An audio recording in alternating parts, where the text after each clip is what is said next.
안녕하세요. 이번 시간은 제5장 과도 열전도 Transient Heat Conduction에 대해서 이야기하겠습니다. Transient Heat Conduction, Transient라고 하는 것은 지금 여기 써두었습니다만은 Unsteady의 한 형태다. 그럼 Unsteady는 뭐냐? 그럼 Steady를 알아야 되겠죠. Steady. Steady는 모르겠습니까? 어떤 현상이 시간에 따라서 변화하는 것이 0이다. 어떤 값이, 그죠? 어떤 값이 시간에 대해서 변화하는 것이 0이다. 그러면 unsteady는 뭐겠습니까? unsteady는 어떤 값이 시간에 따라서 변하는 값이 0이 아니다. 이거를 이제 그래프로 간단히 그려보면 어떤 이런 값이란 게 시간 t에 대해서 스테디라고 하는 것은, 스테디라고 하면은 꾸준하게 변하지 않는다. 시간이 아무리 지나도 그 값은 어떤 일정한 값을 가진다 하는 것이 스테디겠죠. unsteady는 뭡니까? 변하지 않는 게 아니라 시간에 대해서 이렇게 자꾸 변하는 이런 특성을 우리가 unsteady라고 이야기를 하는 것이죠. 그러면 transient는 뭔가? transient도 시간이 지남에 따라서 변합니다. unsteady 일종이에요. unsteady 일종인데 일반적으로 transient라고 하면 이런 이야기입니다. 여기다가 이 그래프에다가 위에 그려보면 어떤 현상이 이렇게 바뀌어 가다가 나중에는 스테디로 흘러가 버리는 것. 그죠? 종국적으로는 스테디에 도달하는, 그러나 초기에는 시간에 따라서 변하는 이런 형상. 예를 들면 풍선, 그죠? 풍선에 바람을 많이 넣었다가 바람이 밖으로 나갔다. 그러면 최적이 어떻습니까? 최적이 처음에는 이렇게 팽팽하다가 쭉 가면 푹 꺼져버리죠. 시간에 따라서. 그죠? 이런 것들. 그러나 한번 꺼지고 나면 스테디를 유지하는 것. 이해되겠죠? 그런 것들을 우리가 트랜지언트하다 이렇게 일반적으로 이야기를 하는 것입니다. 그럼 열전달 문제에서는 밑에 이제 예제가 있지만 빌레트라고 해서 이거는 예를 들어서 어떤 쇠덩어리, 이런 쇠덩어리 바라고 생각하세요. 그죠?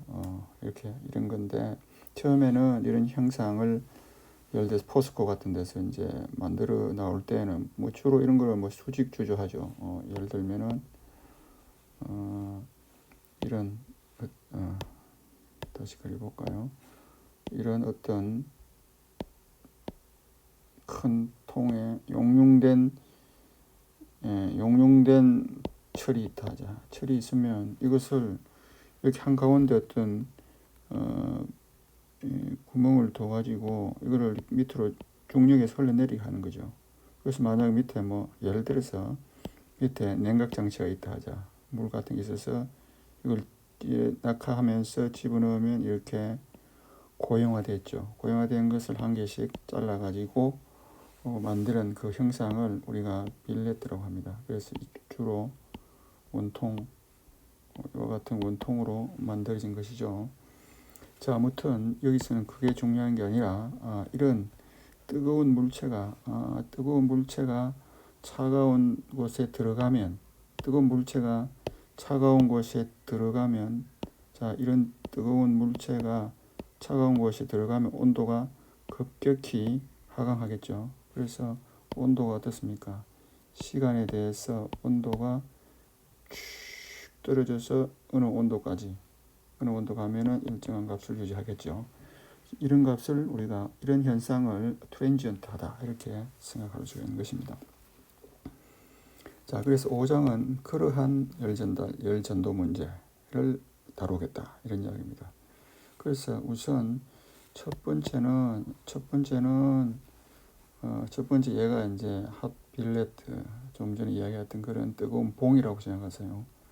뜨거운 봉을 냉각을 시키면 이렇게 이제 이게 온도가 여기는 뜨겁다. 그래서 이렇게 냉각을 시키면 콜드하게 될 것이다. 그러면 시간에 따라서 이게 빌렛 내부의 온도가 바뀔 것이죠, 그죠?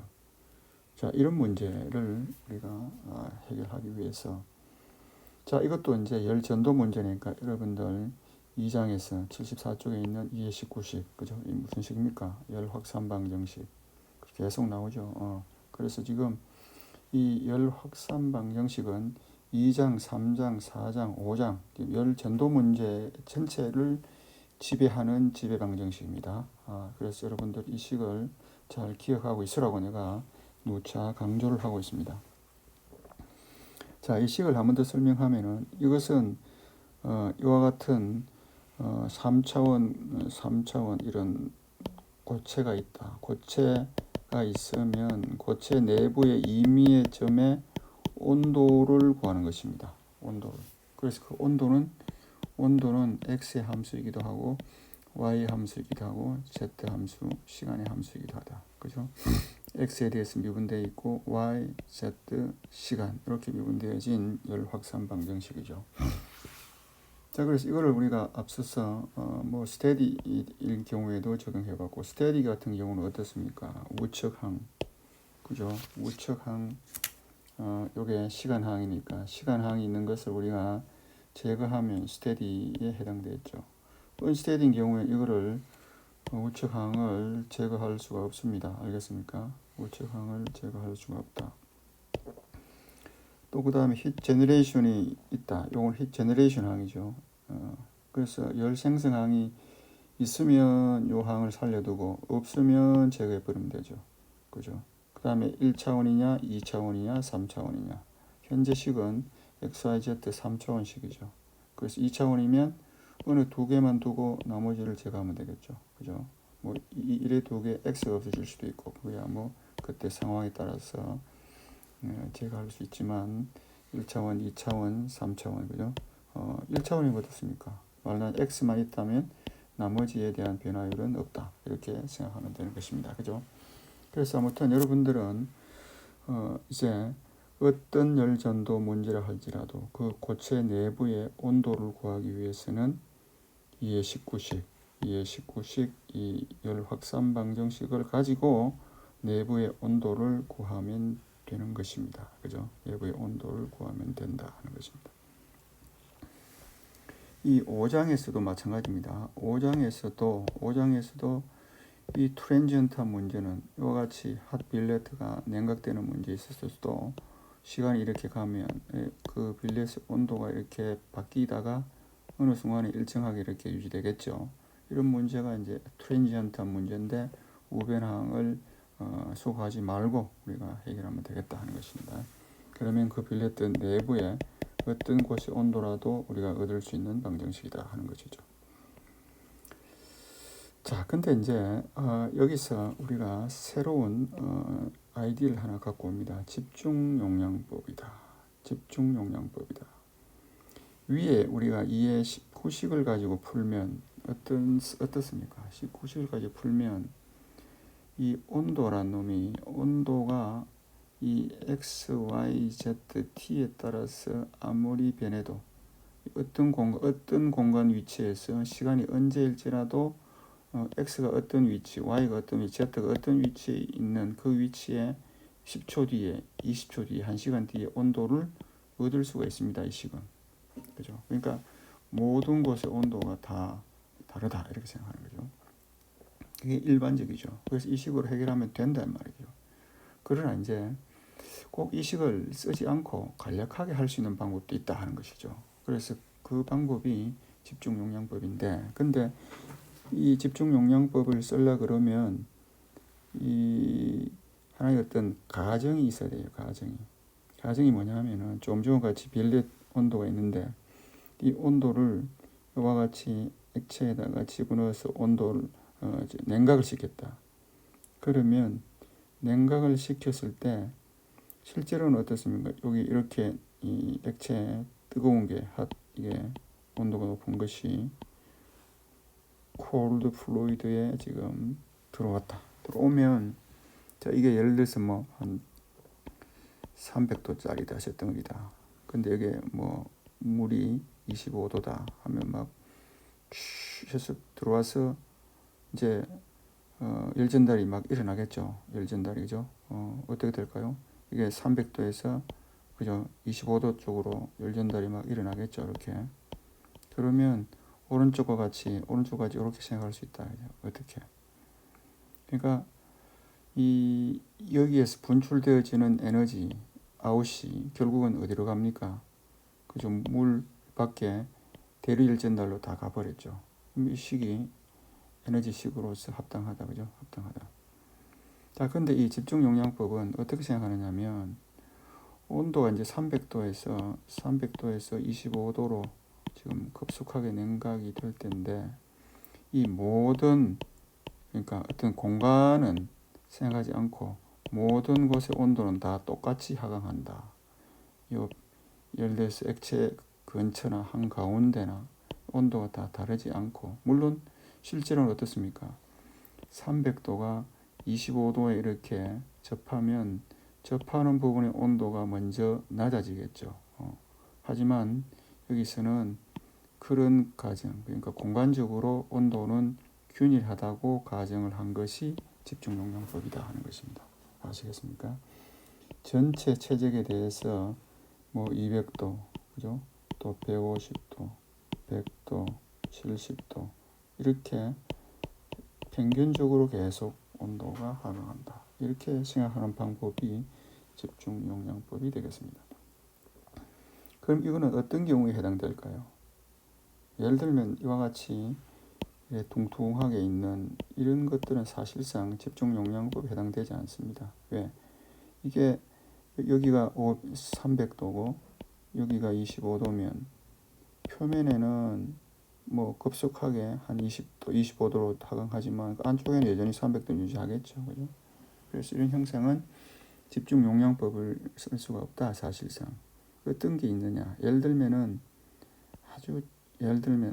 이런 것들 바늘 여러분들이 그죠? 집에 있는 바늘 같은 거 이거 침, 못 이런 것들은 이게 비록 300도로 태워져 있어도 그죠? 300도라도 이게 순간적으로 25도 물 속에 들어가면 전체적으로 이게 너무 작기 때문에 이 내부의 온도가 내부 사이즈가 너무 작기 때문에 전체적으로 표면이나 안쪽이나 같이 같은 온도로 줄어든다 이렇게 생각할 수 있겠죠. 이런 경우에는 집중용량법을 사용하는데 합당하다 이렇게 우리가 생각할 수 있습니다. 그죠? 그러니까 집중용량법은 모든 경우에 다 사용할 수는 없어요. 그러니까 이와 같은 부피가 커서 바깥에 열이 안에 열이 바깥으로 전달되는데 시간이 걸리는 이런 고체 물체는 사실은 집중용량법에 해당되지 않고 쉽게 될 수 있는 혹은 얇은 박판이나 이런 데서만 가능하다 하는 것입니다. 아시겠습니까? 그게 아니면 어떤 식을 써야 된다? 이 식을 써야 되죠. 일확산 방정식을 쓰면 제일 무난하게 그 문제는 없다. 그러나 이 식은 풀기가 사실은 쉽지 않죠. 4장에서 여러분들 공부했듯이 이걸 풀라 그러면 FDM이나 FEM이나 이런 수치적인 방법을 통해서 미분 방정식을 대수 방정식으로 만들어서 풀어야 되기 때문입니다. 아시겠습니까? 자, 그래서 이 방법은 이제 에너지를 생각하는 거죠. 이건 뭐 연력학 1법칙, 에너지 보존 법칙, 그죠? 에너지 보존 법칙의 하나의 모델이죠. 하나의 모델이다. 어떤 물체가 있다. 컨트롤 볼륨이 있으면 안쪽에 에너지가 만큼 저장되어 있다. 그러니까 보통 스토리지를 하죠. 스토리지 된 에너지 저장. 그죠? 단위 시간당. 그 다음 이 자체가 생성할 수 있는 것. 이렇게 생각한다면 들어오는 에너지, 나가는 에너지. 그죠? 이렇죠. 그러면 식을 세우면 이렇잖아요. 여러분들. 식을 세우면 그죠? 들어오는 에너지, 요 컨트롤 볼륨이 갖고 있는 저장한 에너지는 들어온 에너지, 그죠? 안에 생긴 에너지, 그리고 나간 에너지를 빼주면 되겠죠. 그래서 요거는 요 에너지 스토리지의 시간 변화율은 또 우리가 에너지 스토리지의 어떻습니까? 단위 시간당의 변화 요하고 똑같죠. 그죠? 그래서 여기에 위에 돛 있는 거를 여러분들이 삭제해야 됩니다. 알겠습니까? 자, 이제 이런 경우에 이제 아까 이야기했듯이 조금 전에 이제 이런 냉각제가 들어있는 데다가 뜨거운 물체를 집어넣었다. 그러면 집어넣으면 여기 있는 열이 갖고 있는 열이 밖으로 어디로 갑니까? 대류열 전달로 빠져나가겠죠. 그러니까 이 자체가 이게 냉각되는 놈이 결국은 전체일 것이다. 그죠? 그래서 그 자체가 갖고 있는 그 자체가 그러니까 인 없고 생성 없고 그죠? 인 없고 생성 없고 그러면 요 항이 스토리지 돼 있다. 요 항이 스토리지 돼 있다. 이렇게 생각하죠. 그럼 아웃되는 건 어떻게 빠져나갑니까? 대류열 진달로 나간다. 그래서 여기 온도 T이고 이게 T 무한되면은 T와 T 무한대 온도 차이에서 표면적에서 대류가스로 빠져나가겠죠.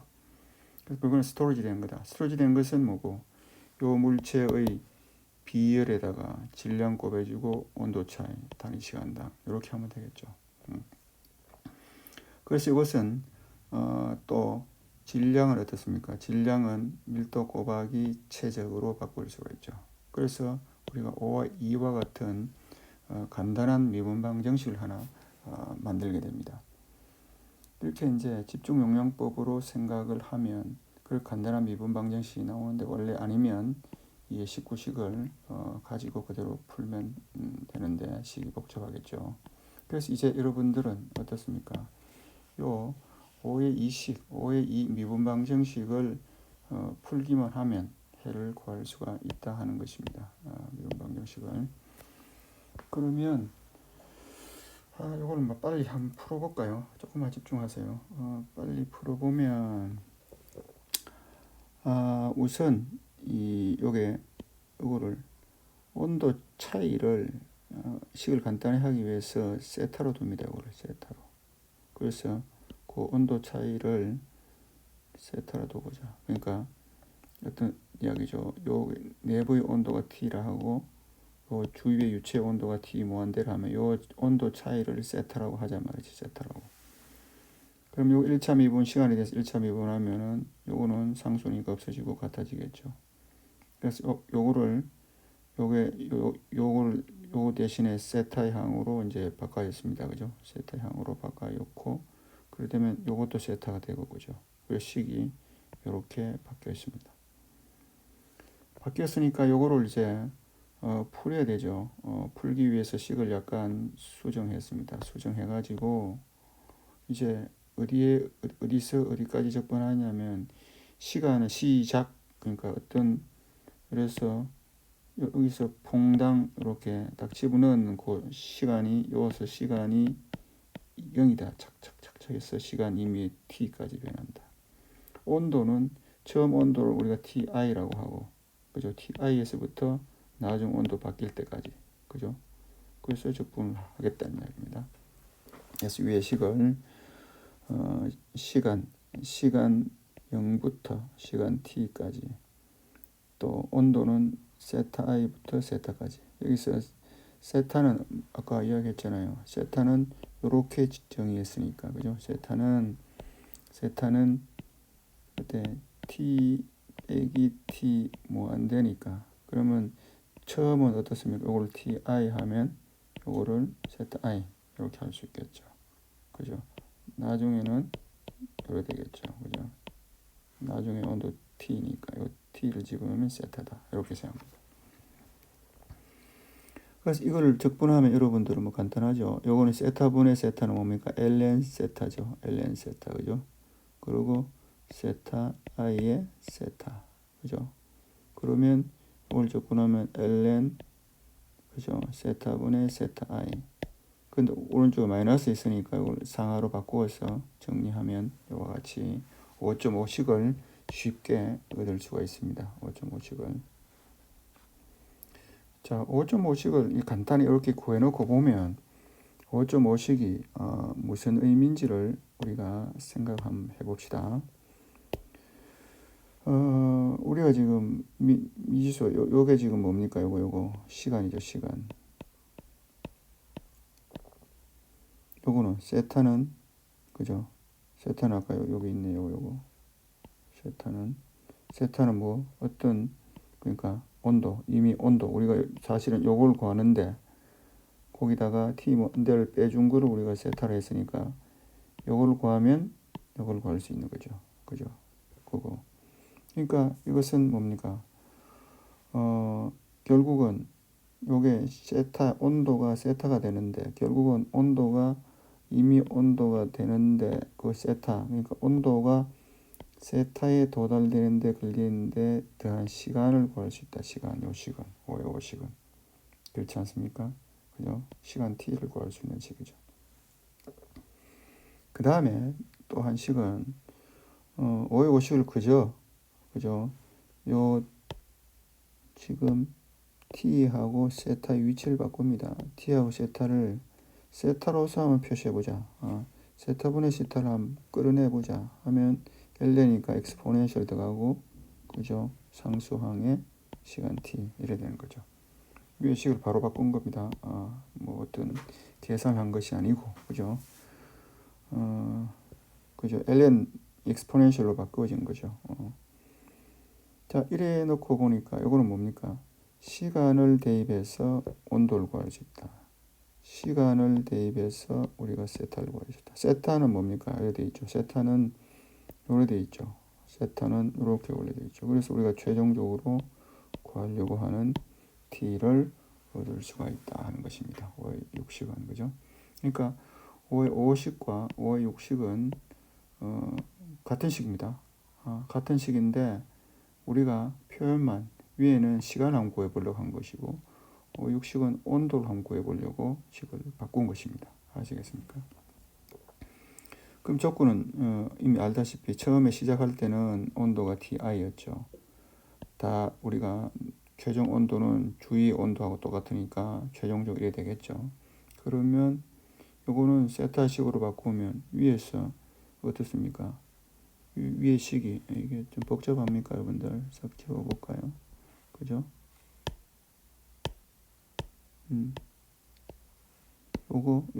요거잖아요. 요거가 그러면 처음에는 요 t가 뭡니까? t가 ti잖아요. ti만 상하가 같으니까 어떻습니까? 1이죠. 1. 그죠? 그 다음에 또 요거 지우고 나중에 그죠? 무한대 때 t가 t 무한대면은 요게 무한대죠. 무한대면은 무한대 빼기 무한대 하면 요게 0이잖아요. 그러면 결국은 요거는 0이 되겠죠. 그렇게 해서 조건을 넣어서 우리가 쉽게 풀 수가 있겠습니다. 자, 그러면 여기서 이제 5식이든 6식이든 간에 이제 식을 이제 한번 식만 집중해서 볼까요? 식만 집중해서 보면 다시 한번 설명하면 5식은 시간 t를 구하는 거고 6식은 온도를 구하는 겁니다. 자, 근데 이제 안에 지금 요게 계수가 붙어 있죠. 계수가. 근데 이건 다 아는 겁니다. 결국은 요거는 밀도, 요건 그죠? 최적, 비열, 대류계수, 표면적 다 아는 거잖아요. 그죠? 근데 요걸 잘 보면 지금 우리가 이 문제는 뭡니까? 어떤 물체가 이렇게 딱 액체에 들어가가지고 고체가 액체에 들어가가지고 대류가 일어나잖아요. 대류하면 여러분 대류열 제한 생각납니까? HA분의 1 그죠? HA분의 1 여기 HA가 있습니다. HA 그죠? 그러면 그걸 한번 분리해 볼까? 요걸 의미를 우리가 찾기 위해서 HA 그러니까 요거의 역수 요거의 역수를 가져옵니다. 역수를 써서 역수가 이제 사실은 이게 역수를 한 이유가 있어요. 역수가 우리가 여기서 시정수, 시간상수라고 하는 겁니다. thermal time constant라고 하기 때문에 이것을 거꾸로 역수로 해서 여기 표시했죠. 그래서 HAS 분의 1로 VC 요거를 우리가 타우 T라고 한번 해봅시다. 해놓고 이제 앞에 항을 봤더니 요거는 HA분의 1 대류열 저항입니다. 요거는 대류열 저항.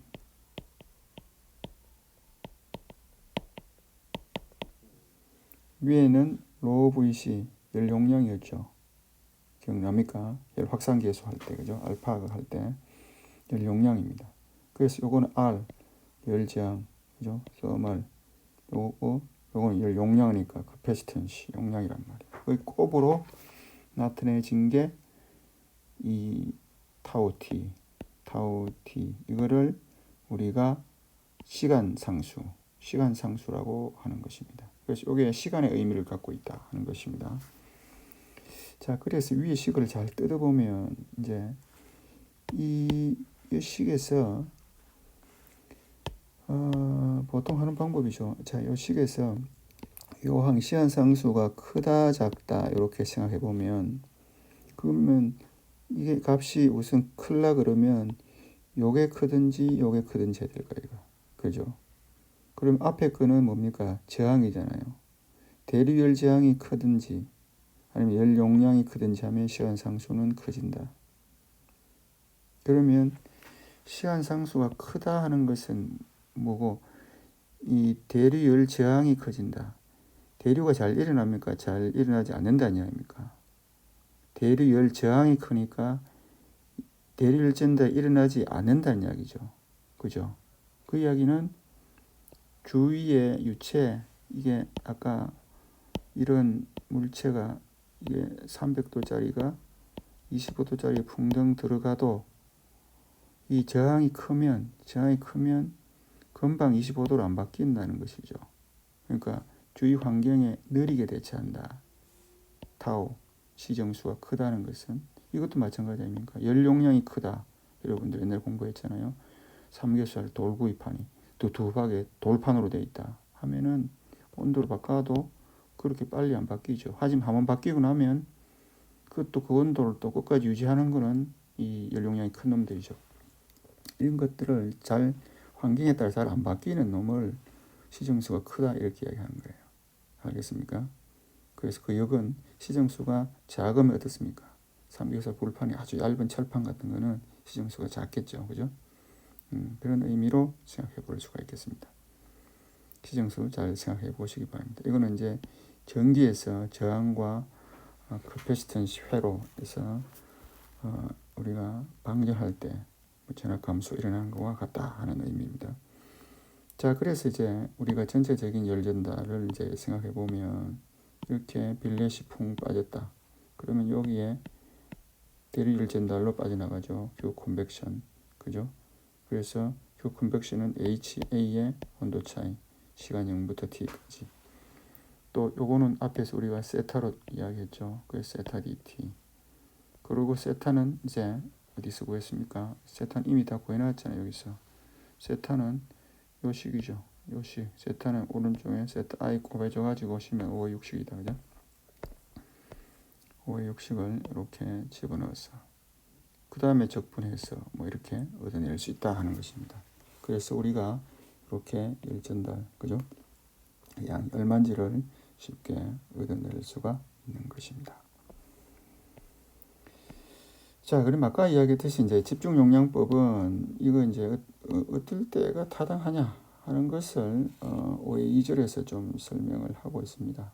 간략하게 좀 설명을 하고 다음 시간에 한 번 더 설명하도록 하겠습니다. 그러면 이제 집중 용량법은 아까 이야기했듯이 어떤 물체가 온도가 높은 물체가 온도가 예를 들어서 25도와 같은 낮은 액체 쪽에 빠져 들어갔을 때 이 주변은 빨리 식고 한가운데는 여전히 300도를 유지하겠죠. 이런 데는, 그죠? 이래 해서는 집중 영양법이 안 된다 그랬죠.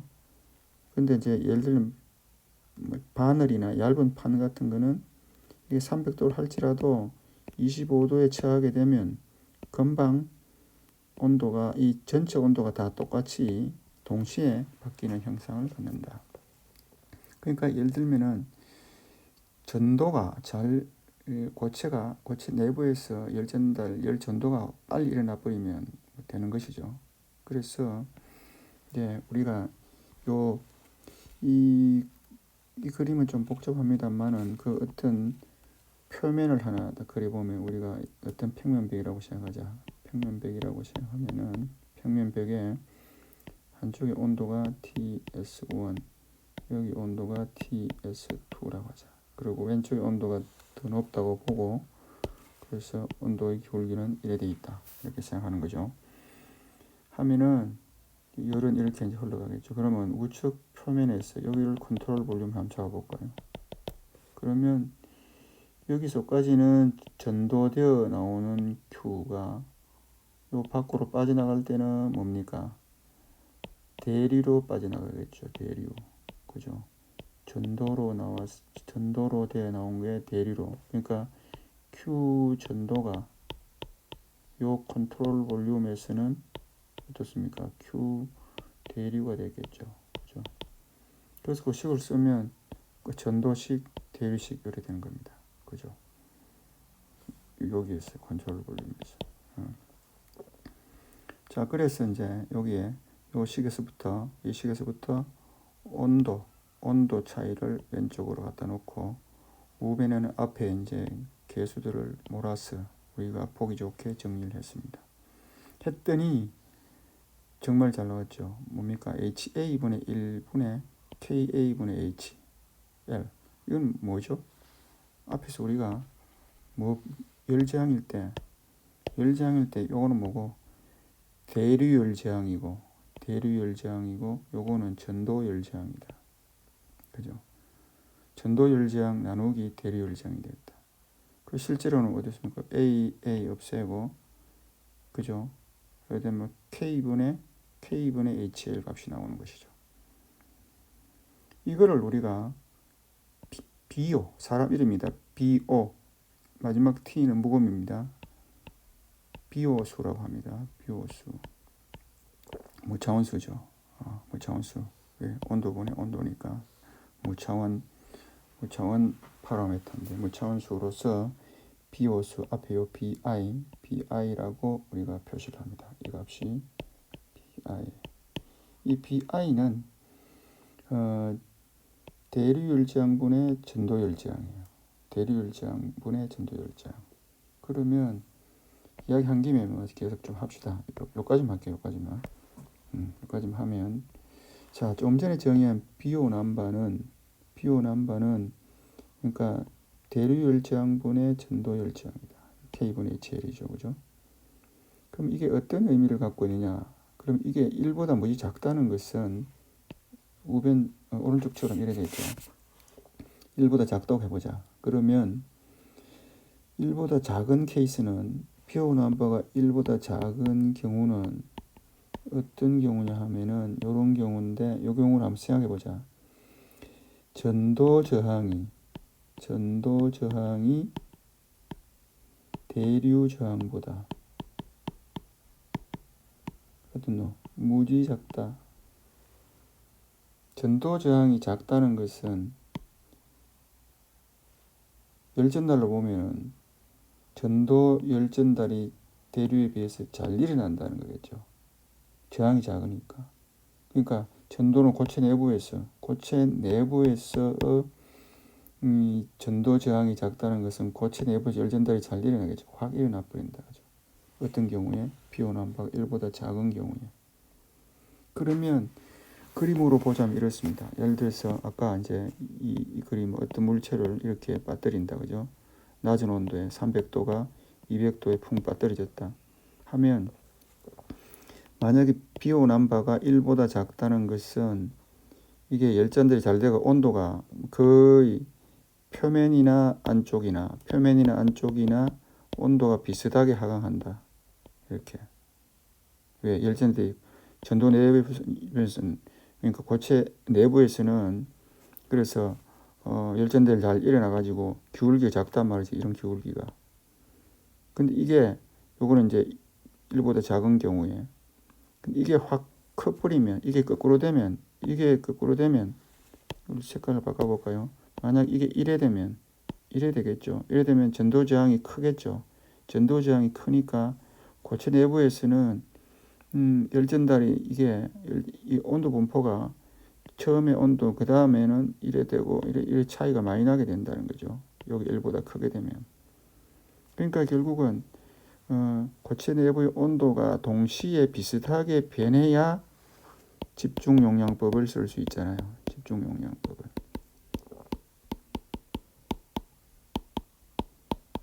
사용 가능하단 말이지. 이런 경우라야 사용 가능하죠. 왜? 내부의 온도가 비슷하게 자꾸 바뀌니까. 아까 이야기했듯이 이런 바늘 같은 게 툭 떨어졌다. 그러면 온도가 처음 이게 아무리 높아도 25대 빠지면 바늘요 모퉁이 침 있는 위치 온도가 비슷하게 하강한다는 것이 이것처럼 이렇게 바깥이나 안에 온도가 많이 차이가 안 나고 이런 경우가 집중용량법을 사용할 수 있다는 겁니다. 아시겠습니까? 간단합니다. 그죠? 자, 그래서 이제 그게 집중용량법인데 그래서 이제 비온함바를 이렇게 정의하는데 비온함바는 K분의 HL인데 이 값은 대충 0.1보다 작으면 집중용량법을 쓸 수 있다. 이렇게 실험적으로 정의하고 있습니다. 자, 이번 시간은 조금 다시 올라가서 요약을 한번 해볼게요. 요약을 하면 과도열 전도 문제. 이거는 시간에 따라서, 그죠? 이게 시간의 함수입니다. 시간에 따라서 바뀌는 이런 열 전도 문제. 그래서 우변항이 존재해야 되고 열 확산 방정식이 필요하다. 하지만 우리가 집중용량법이라는 것을 사용할 수가 있다. 어떤 경우에 사용할 수 있다고 했습니까? 집중용량법을 사용할 수 있는 경우는 그죠? 이와 같이 어떤 물체가 또 다른 환경에 빠졌을 때 그 주위에 온도가 전부 같은 온도로서 평균 온도로서 온도가 하강한다. 온도가 변한다. 이런 경우에만 집중용량법을 쓸 수 있다. 예를 들면은 침이나 못이나 뭐 얇은 플레이트나 이런 것들이 집중용량법에 해당되겠다 하는 것이고, 그래서 그에 대한 지배 방정식을 세워봤더니 5의 20처럼 쓸 수 있었고, 그래서 우리가 그 집중용량법일 때 시간 t 온도에 도달하는데 걸리는 시간 t 또 어떤 시간에서 그 온도를 구할 수 있는 식을 유도를 했고, 그 다음에 요 앞에 있는 계수의 의미가 시간상수의 개념이었다. 그죠? 시간상수는 열저항, 대류열저항 곱하기 집중열용량으로 나타내져서 시간상수가 크다 하는 것은 환경에 느리게 대처한다 하는 의미로 우리가 생각을 할 수가 있었죠. 그래서 집중용량법은 이와 같이 내부의 온도가 이렇게 내부의 온도의 변화가 크지 않는 경우, 그 경우는 비온함바가 1보다 작다 하는 경우입니다. 그죠? 그래서 비온함바를 이렇게 정의를 해서, 그죠? 경계에서 컨트롤 볼륨을 가지고 우리가 비온함바를 정의를 해서 그 비온함바가 1보다 작은 경우에만 집중용량법을 쓸 수 있다. 그 경우는 이와 같이 온도가 바뀌더라도 내부와 바깥의 온도가 크게 안 바뀐다. 우측처럼 이렇게 심하게 바뀌는 곳은 집중용량법을 쓸 수가 없다. 그런데 이걸 실험적으로 해보면 이 비온함바가 대충 0.1보다 작으면 집중용량법을 쓸 수 있다 하는 것입니다. 자, 이번 시간 여기까지 공부하고 다음 시간에 마무리하도록 하겠습니다.